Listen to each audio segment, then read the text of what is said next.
नमस्कार दोस्तों, मैं इंद्रजीत सरोज आपका अपने YouTube चैनल जनरल इन्फॉर्मेशन में स्वागत करता हूं। अभी हम देखने वाले एक न्यूज़ जो कि इंटरनेशनल से रिलेटेड है, भारत और न्यूजीलैंड के बारे में।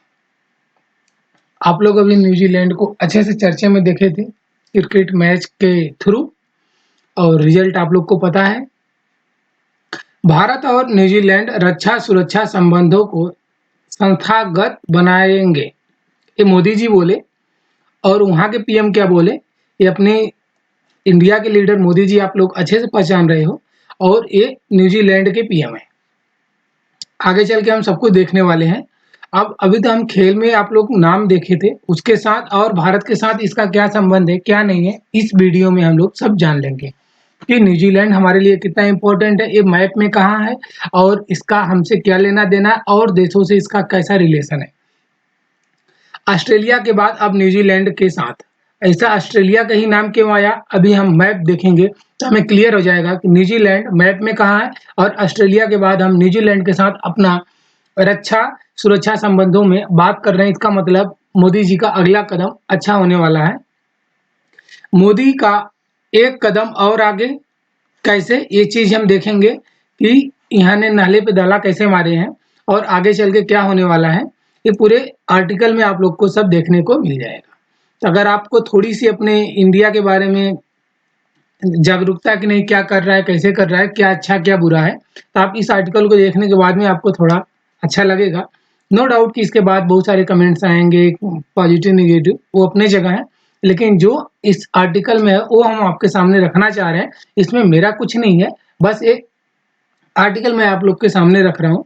चलिए दोस्त, शुरू करते हैं आर्टिकल बिना देरी किए। ये मोदी जी हैं और ये न्यूजीलैंड के पीएम। आगे क्या है मैप में देख लेते हैं। एक प्यारा सा अपना वर्ल्ड है जिसमें अपना प्यारा सा भारत यहाँ है, आप लोग देख रहे होंगे, ठीक है। ये अपने ऊपर चाइना, इसके ऊपर रसिया है। इधर चलेंगे तो यहाँ पे अपना ये पड़ता है क्या, जिसको हम वेस्टर्न कंट्री बोलते हैं, यूरोपियन कंट्री यहाँ पे है। अमेरिका आपका यहाँ पे यूनाइटेड स्टेट ऑफ अमेरिका। लेकिन अभी हम न्यूजीलैंड का बात नहीं किया, आप लोग बोलोगे न्यूजीलैंड तो दिखाया नहीं। देखिए दोस्त, जब इंडिया के सापेक्ष में हम देखेंगे तो यहाँ पे है, इसके नीचे ये सब समुंदर है। यहाँ से हम आगे बढ़ेंगे तब सबसे पहले ऑस्ट्रेलिया पड़ जाता है, इसीलिए मैंने बोला ऑस्ट्रेलिया के बाद न्यूजीलैंड के साथ। थोड़ा सा और आगे बढ़ेंगे समुद्र के रास्ते तो यहाँ पे न्यूजीलैंड मिलेगा आपको। इसी के साथ अभी हम लोग क्रिकेट खेल के जीते हैं, तो आप लोग न्यूजीलैंड का लोकेशन देख लिए। अब ऐसा क्यों है जी, इस क्षेत्र में, ये जो क्षेत्र है यहाँ पे चाइना बहुत अपना प्रचार प्रसार कर रहा है और इसका रणनीति आप लोग को पता है। इसके लिए जहाँ वो है वहाँ हमें जाना जरूरी है, नहीं तो ये हमारे पे हावी होना शुरू हो जाएगा। इसलिए हम अपना संबंध बना के रखेंगे हर एक चीज के लिए, मेन मुद्दा यही है। और थोड़ा सा बड़ा में देखें तो ऑस्ट्रेलिया के साथ न्यूजीलैंड यहाँ पे आपको अच्छे से मिलेगा। ये साउथ पैसिफिक ओशियन में पड़ेगा और इसके जस्ट यहाँ पे इंडियन ओशियन है। इंडियन ओशियन में सब अपना दबदबा बनाना चाहते हैं, जिसके लिए सब काम कर रहे हैं। तो इसके अगल बगल के भी जो बॉर्डर पे देश पड़ते हैं, उससे चाइना क्या कर रहा है कि हाँ, ये जो छोटा छोटा आइलैंड दिख रहा है ना, इस पे बहुत सारा वो कब्जा कर लिया है। इसलिए जो जिसके पास बहुत बड़ा आइलैंड है उसके साथ मेरा बहुत अच्छा संबंध होगा, तो कभी उसे धोने का काम आएगा, बस अपने भाषा में ही। अब आर्टिकल हम बहुत जल्दी देख लेते हैं बिना देरी किए। प्रधानमंत्री नरेंद्र मोदी ने सोमवार को कहा कि भारत और न्यूजीलैंड रक्षा, और ये सोमवार को ही बोले, मतलब पिछले कल की बात है। क्या बोले, भारत और न्यूजीलैंड रक्षा और सुरक्षा समुद्री सहयोग को मजबूत और संस्थागत बनाएंगे, मतलब रक्षा करेंगे समुद्री सहयोग को। अभी हमने बोल दिया कि क्या इंडियन ओशियन और जो था वहां पे वो इस साइड जाए तो चाइना आगे आगे इंडियन ओशियन में कब्जा करना चाहेगा, जिसके लिए हमें अपने पड़ोसी समुद्री जो बॉर्डर शेयर करते हैं उनके साथ अच्छा संबंध रखना था। हमने ऑस्ट्रेलिया से रखा हुआ है और इसके साथ भी हो जाएगा तो ज्यादा बेहतर होगा। मजबूत और संस्थागत बनाएंगे और न्यूजीलैंड के अपने समकक्ष, मतलब वही वहां के पीएम के ये बात कर रहे हैं, समकक्ष वहां के पीएम का क्या नाम है, क्रिस्टोफर लक्सन, को याद दिलाया कि दोनों देशों ने वैश्विक आतंकवाद से लड़ाई लड़ी है। मतलब मोदी जी बोल रहे हैं कि हम दोनों देश विदेशियों आतंकवाद से लड़ाई लड़ी है। ये आगे चल के गिनाएंगे कि हमने क्या लड़ा, आपने क्या झेला है, जिसमें इन्हें मुंबई ताज हमले का ही जिक्र किया हुआ है। प्रधानमंत्री ने कहा कि भारत विकास में विश्वास करता है, विस्तारवाद में नहीं। मतलब हम बढ़ेंगे, आप भी बढ़ो, लेकिन विस्तारवाद कि हम आपका कब्जा कर लिए इसमें नहीं करता। ये चाइना को डायरेक्ट इनडायरेक्ट बोले हैं मोदी जी। हमने अपने रक्षा और सुरक्षा सहयोग को मजबूत और संस्थागत बनाने का फैसला किया है। मतलब रक्षा भी करेंगे और सुरक्षा दोनों का बात कर रहे हैं। मतलब बिजनेस और व्यापार दोनों एक, बिजनेस और सुरक्षा दोनों एक साथ करके चल रहे हैं। संयुक्त अभ्यास प्रशिक्षण और बंदरगाह यात्राओं के अलावा द्विपक्षीय रक्षा उद्योग सहयोग के लिए एक रोड मैप विकसित किया जाएगा। मतलब इतना सब काम किया जाएगा। द्विपक्षीय इनके साथ क्या होगा, रक्षा उद्योग सहयोग होगा। मतलब हम इन्हें देंगे, वो हमें देंगे। हमारी नौसेनाएं हिंद महासागर में समुद्री सुरक्षा के लिए संयुक्त स्टाफ फोर्स, हमारी नौसेना की बात हो रही है, मतलब इंडियन नौसेना, ये महासागर में समुद्री सुरक्षा के लिए संयुक्त स्टाफ फोर्स 150 में एक साथ काम कर रही है। श्री मोदी ने हैदराबाद हाउस में प्रतिमंडल स्तर के वार्ता के बाद इन्होंने बोला, मतलब हैदराबाद से इन्होंने बातें बोली। उन्हें घोषणा की कि दोनों देश 2026 में खेल संबंधों की एक शताब्दी मनाएंगे। एक शताब्दी मनाएंगे हम 2026 में। विदेश मंत्रालय के सूत्रों ने रक्षा पर समझौता ज्ञापन को एक बड़ा सर्वव्यापी समझौता बताया कि मतलब ये बहुत बड़ा समझौता होगा अगर हम रक्षा पे बात कर लेंगे। श्री मोदी ने कहा कि दोनों पक्षों में पारस्परिक रूप से लाभकारी मुक्त व्यापार समझौते पर चर्चा शुरू कर दी गई है। ये क्या है समझ में हिंदी में नहीं आया, लेकिन इंग्लिश में शायद फ्री ट्रेड एग्रीमेंट, जिसको बोलते हैं FTA, यहाँ पे लिखा हुआ है FTA।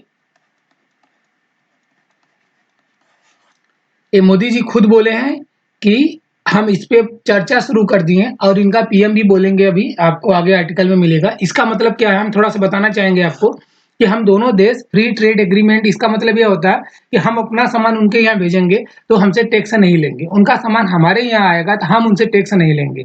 इसका मतलब कि जिस प्राइस में इंडिया में कोई सामान मिलता है उतने ही प्राइस में आपको न्यूजीलैंड में मिलेगा, तो उसका बिक्री ज़्यादा होगा तो फायदा दोनों देश को होता है, तो जो सामान हम बेचते हैं।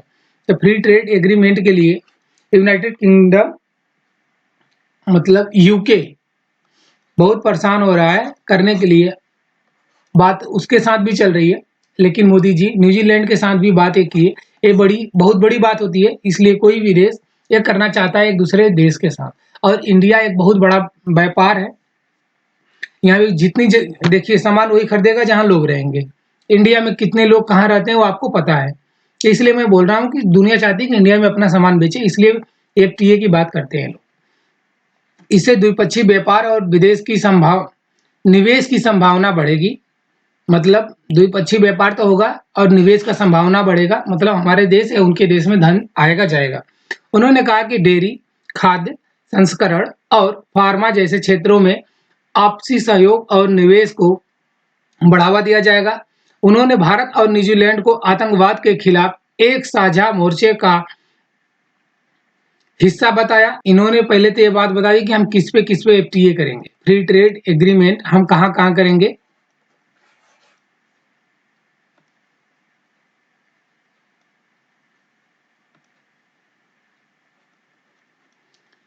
डेयरी था, खाद्य था, प्रसंस्करण और फार्मा मतलब मेडिसिन पे भी ये बात करके है। और इंडिया मैन्युफैक्चरिंग में मेडिसिन में बहुत आगे है। जो सामान हम ज़्यादा बनाते हैं वो ज़्यादा बेचेंगे तो शायद हमारे लिए ज़्यादा फायदेमंद। और डेयरी इसलिए बात की है, इंडिया में इतना डेयरी नहीं होता कि हम एक्सपोर्ट कर पाए, इम्पोर्ट कर सकते हैं। और न्यूजीलैंड में और ऑस्ट्रेलिया में डेयरी का सामान बहुत ज़्यादा बनते हैं, इसलिए वहां से इसके लिए बोल दिया कि आप हमें डेयरी का सामान दो और बाकी सामान हम आपको देंगे, टेंशन काहे लेते हो। ये बातें हो गई जिसके लिए, और इन मोदी जी उसी टाइम बोल दिए कि आतंकवाद, देखिए किसी को थोड़ा सा, मोदी जी को ये बात आती है अच्छे से करने, तो उन्होंने आतंकवाद के खिलाफ बोला कि हम दोनों देश लड़ेंगे। अभी आगे चल के ये बार बार आतंकवाद को क्यों बोल रहे हैं, आगे चल के आपको समझ में आएगा कि ये हमेशा उसको, मतलब न्यूजीलैंड से आतंकवाद से हमसे क्या, वहां कुछ भी हो हमें क्या, लेकिन आगे चल के आपको समझ में आएगा कि आतंकवाद ये बार बार न्यूजीलैंड की इतना चिंता क्यों कर रहे हैं। उन्होंने भारत और न्यूजीलैंड को आतंकवाद के खिलाफ एक साझा मोर्चे का हिस्सा बताया कि हम दोनों हिस्सा हैं ये आतंकवाद का। याद दिलाया कि दोनों पक्षों में मुंबई 26/11 के हमले और 15 मार्च 2019 को क्रिस्ट चर्च में हुए हमलों का सामना किया। मतलब 26/11 हमला अपना मुंबई में हुआ था और ये हमला जो हुआ है क्रिस्ट चर्च में, ये न्यूजीलैंड में हुआ है। तो दोनों देश को ये एक साथ रख दिए कि भाई जैसी थी वैसी मैं, टेंशन ना ले, आतंकवाद को खत्म कर। अब आगे समझ में आएगा कि बार बार आतंकवाद मोदी जी माहौल क्यों बना रहे थे। श्री मोदी ने न्यूजीलैंड में खालिस्तान समर्थक कार्यकर्ताओं की गतिविधियों के बारे में भी बात की। अब आप समझ गए होंगे, ये खालिस्तानी है, इसके जो समर्थक है ये न्यूजीलैंड में भी एक्टिव है। इनके जो कार्यकर्ता हैं इनके गतिविधि के बारे में बात की, यहाँ अगर ऐसा कुछ होता है कनाडा जैसा तो आप हमें सपोर्ट करोगे, ना कि खालिस्तानी को। पंजाब में सिख मातृभूमि की स्थापना के लिए ऑनलाइन जनमत संग्रह के लिए दबाव डालने वाले खालिस्तान समर्थक तत्व न्यूजीलैंड में सक्रिय रहे हैं और मंत्रालय में सचिव पूर्व जयदीप मजमूदार ने इस मामले को और विस्तार से बताया। मतलब इन्होंने, ये सचिव है, मंत्रालय में सचिव है, इन्होंने इस चीज को बहुत अच्छे से बताया कि कहाँ कहाँ हो रहा है। ये लोग ऑनलाइन वो करा रहे हैं, जनमत करा रहे हैं, समझिए। तो उस पर अभी हुआ नहीं है, तो इस पर दबाव डालने के लिए कि आपके देश में जो है उस पर आप एक्टिव मत होने देना, उसे दबाव डाल के चलना। बस मोदी जी का यही कहना। श्री मजूमदार ने कहा हम अपने मित्रों को, मतलब अपने देश के जो दूसरे देश के मित्र हैं उनसे कह रहे हैं, मतलब दूसरे देश वालों से, उनके देशों में भारत विरोधी तत्वों की गतिविधियों और अभिव्यक्ति की स्वतंत्रता और आतंक का महिमा मंडल करने और हमारे राजनयिकों पर हमले की धमकी देने के लिए लोकतांत्रिक स्वतंत्रता के दुरुपयोग के बारे में सचेत करते हैं। मतलब इन्होंने पूरी बात बता दी कि जो भी हमारे देश के विरुद्ध बात हो रही है आपके देश में, आप हमारे अगर दोस्त हो तो उस पर ध्यान देना। कहने का बस यही मतलब है। मुझे कहना होगा कि न्यूजीलैंड सरकार ने अतीत में भी हमारी चिंताओं का ध्यान में रखा है। मतलब अतीत में भी न्यूजीलैंड सरकार ने हमारी ध्यान रखी थी और आप आगे भी रखेंगे। अपने भाषण में अब आ गए वहां के पीएम की बात आएगी। अपने भाषण में श्री लक्सन ने कहा कि वहां के पीएम है, न्यूजीलैंड भारत में अपनी राजनीतिक उपस्थिति को 60% से अधिक बढ़ाएगा। मतलब उनका जो राजनीति पॉलिटिक्स है, बातें होती है, मतलब एक दूसरे लीडर से लीडर बात होती है, उसमें 60% से ज़्यादा बढ़ाएंगे, जो भारत के साथ संबंधों को गहरा करने के लिए उनके देश की प्रतिबद्धता को दर्शाता है। ये वहां के पीएम का बयान है, ना कि हमारे पीएम का। श्री लक्सन ने न्यूजीलैंड में भारतीय समुदाय को श्रद्धांजलि देते हुए कहा, भारतीय समुदाय न्यूजीलैंड में तीसरा सबसे बड़ा जाति समूह है। मतलब भारत के लोग न्यूजीलैंड में जितने लोग रहते हैं बाहर से आए हुए, उनमें से तीसरा सबसे बड़ा है। इसका मतलब 1 और 2 पे कोई और है।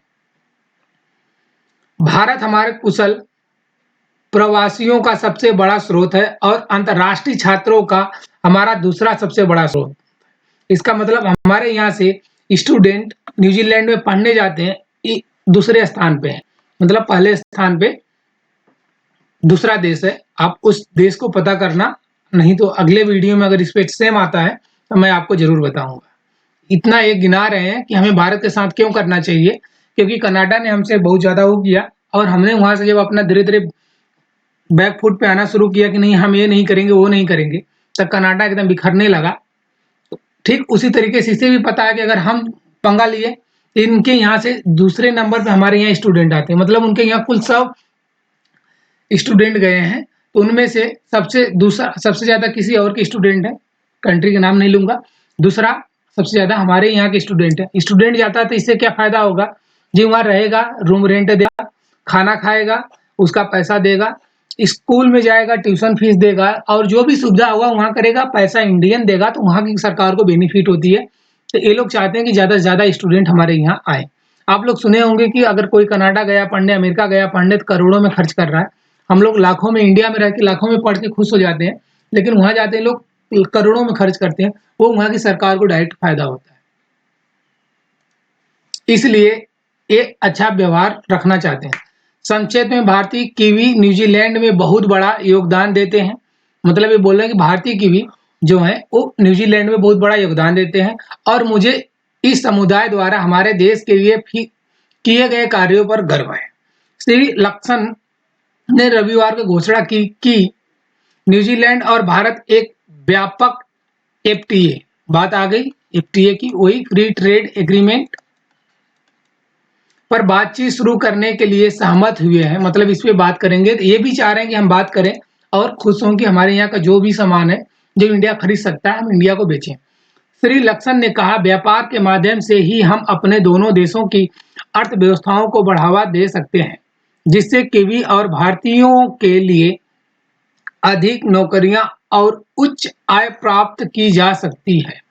भारत और न्यूजीलैंड के बीच एक गतिशील बहुआयामी संबंध है, जिसके केंद्र में 3 लाख कीवी भारतीय हैं। मतलब इन्होंने संख्या भी गिना दी कि अप्रॉक्सीमेट 3 लाख कीवी भारतीय हैं। इनके लिए हम किसके लिए बात कर रहे हैं, नौकरी के लिए बात कर रहे हैं। और अर्थव्यवस्थाओं के, दोनों देशों का अर्थव्यवस्था जो है हम इस तरीके से अच्छा कर सकते हैं। फाइनली मुद्दा पैसे की होती है। दोनों देश ने अपना अपना फायदा गिना दिया। इसका मतलब न्यूजीलैंड के साथ अपना कैसा रिश्ता है, कैसा रिलेशन है, ये आप इस वीडियो में देख चुके हैं। थैंक यू दोस्तों, ऐसे वीडियो देखने के लिए चैनल को सब्सक्राइब करना, वीडियो को लाइक करना, दोस्तों में शेयर करना। Thank you so much.